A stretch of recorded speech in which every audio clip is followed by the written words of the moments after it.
मोहन बहुत ही मेहनती किसान था। उसके पास एक छोटा सा बाग था जिसमें वो तरह तरह की सब्जियां उगाता और उन्हें मंडी में जाकर बेचता। इसी से ही उसका गुजारा चलता था। सब्जी ले लो, सब्जी, ताजी ताजी सब्जी। बहन जी, आज लौकी लेकर आया हूँ। ताजी ताजी लौकी उगी थी और आप कई बार बोल भी चुके थे, तो सोचा आज लेता ही जाता हूँ। हाँ अच्छा, वैसे तुम्हारी सब्जी खुद के बाग की उगी होती है, इसलिए मेरे घर में सब बहुत पसंद करते हैं। एक काम करो, मुझे 2 किलो लौकी और 2 किलो तुरई कर दो। और करेले भी लाए हो क्या भैया? अब तो गर्मियों की सब्जियां शुरू हो गई हैं, तो करेला तो बहुत पसंद करते हैं सब। करेले भी ले आना। ठीक है बहन जी, मैं कुछ दिनों में करेले भी रखूंगा। आप मंडी में अगली बार आओगे तो आपको करेले जरूर मिलेंगे। हाँ मोहन भैया, करेला है क्या? नहीं साहब, कुछ दिनों में करेले की फसल बस होने ही वाली है, फिर आपको ताजे ताजे करेले मिल जाएंगे। हाँ ले आना, मेरी माताजी को करेले बहुत पसंद है भाई, और वो तुम्हारे ही बाग के करेले खाती हैं। उस दिन मोहन को करेले के लिए काफी ग्राहकों ने बोला। घर जाकर मोहन अपनी पत्नी मालती से बोलता है, मालती, आज मंडी में बहुत लोगों ने करेले के लिए पूछा। मैं सोच रहा हूँ इस बार गर्मियों में अच्छी बिक्री हो जाएगी।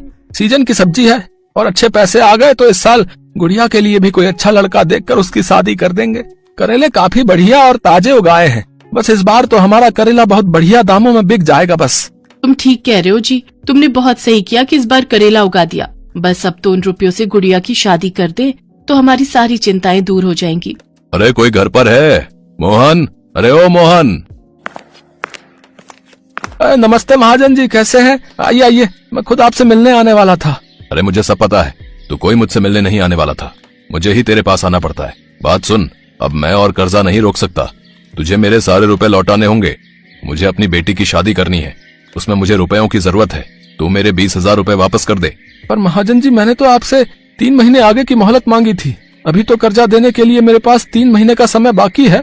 मेरे पास अभी इतने पैसे नहीं है महाजन जी, मैं इतनी जल्दी पैसों का इंतजाम कैसे करूंगा? अरे मैं कुछ नहीं जानता, कहीं से भी इंतजाम कर, पर मुझे मेरे पैसे चाहिए। तभी महाजन की नजर मोहन के बगीचे पर पड़ती है जहाँ करेले की फसल उगी हुई थी। बस मेरा तो काम हो गया, मैं 2-3 दिन में लड़कों को भेजूंगा। सारे करेले तोड़कर उन्हें दे देना, इन करेलों को बेचकर मेरा कर्जा उतर जाएगा। मालिक ऐसा न कहो, ये सारे करेले बड़ी मुश्किल से मैंने उगाए हैं, अगर ये आपने ले लिए तो मैं इतने महीने तक क्या करूंगा? ये मेरी 2-3 महीने की मेहनत है, मैं थोड़े थोड़े पैसे लौटा दूंगा। महाजन जी, मुझ गरीब पर दया करो। मुझे कुछ नहीं पता, मैं जा रहा हूँ और 2-3 दिन में लड़कों को भेजूंगा। महाजन ने मोहन की एक बात नहीं सुनी और 2-3 दिन में उसने लड़कों को भेजकर सारे करेले टोकरों में भरकर मंगवा लिए। मोहन कुछ भी नहीं कर सका, जो उसने सोचा था वैसा बिल्कुल भी नहीं हुआ। मोहन और मालती दोनों चिंता में घुले जा रहे थे। गुड़िया भी अपने माता पिता को चिंता में देखकर दुखी थी। माँ बापू, ये लो कुछ खा लो, मैंने दाल चावल बनाए हैं। सुनो, थोड़ा कुछ खा लो ना, बिटिया ने अपने हाथों से बनाया है। खाता हूँ। मोहन की आंखें आंसुओं से भर आती हैं। तभी उनके दरवाजे पर एक साधु बाबा आते हैं। बाबा को कुछ खाने को दे दो, बहुत भूख लगी है। माँ, दाल चावल तो इतने ही थे और पतीले में नहीं रखे। बिटिया एक काम कर, इसमें से थोड़े चावल अलग करके बाबा को दे दे। बापू, अगर मैंने ये चावल बाबा को दे दिए तो आप भूखे रह जाओगे, घर में और चावल नहीं रखे बापू। कोई बात नहीं बिटिया, बाबा को ऐसे द्वार से खाली लौटाना भी तो ठीक नहीं, तू उन्हें ये दे आ। गुड़िया भी थोड़े से दाल चावल साधु बाबा को खाने के लिए दे देती है। साधु बाबा वहीं द्वार पर बैठकर भोजन करने लगते हैं। बाबा, आप ये खाओ, मैं आपके लिए पानी लाती हूँ। सुनो जी, ये लो, आप थोड़ा मेरे में से खा लो। क्या सोचा था और क्या हो गया मालती? मैंने सोचा था इस बार अपनी बिटिया के हाथ पीले कर देंगे, पर मुझे क्या पता था कि महाजन मेरे साथ ऐसा करेगा। करेले की फसल से बहुत उम्मीद थी, सोचा था करेले बेचकर अच्छी बिक्री हो जाएगी, पर महाजन ने हमारे कमाई के सारे रास्ते बंद कर दिए।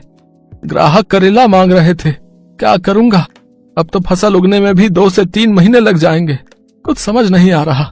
मोहन की बातें वो साधु बाबा सुन रहे थे। वो मोहन से बोले, बेटा, भगवान तुम्हारा भला करे, तुमने आज मुझ भूखे का पेट भरा है, अपने भोजन का निवाला मुझे दिया है। जीते रहो बेटा, चिंता मत करो, आज रात की बारिश के बाद कल नया सूरज जरूर उगेगा।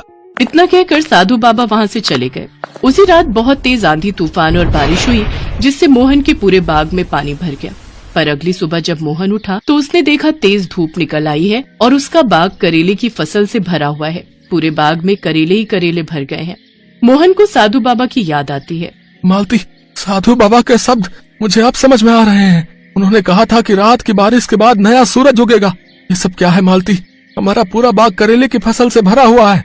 हो न हो वो साधु बाबा जरूर चमत्कारी थे, तभी तो हमारे बाग में एक रात में जादुई करेले उगाए हैं। बापू, ये करेले तो बहुत अच्छे दामों में बिक जाएंगे।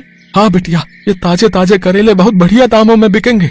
सचमुच साधु बाबा हमारे लिए भगवान के भेजे हुए कोई दूत बनकर आए थे, जिन्होंने हमारी सारी चिंता दूर कर दी।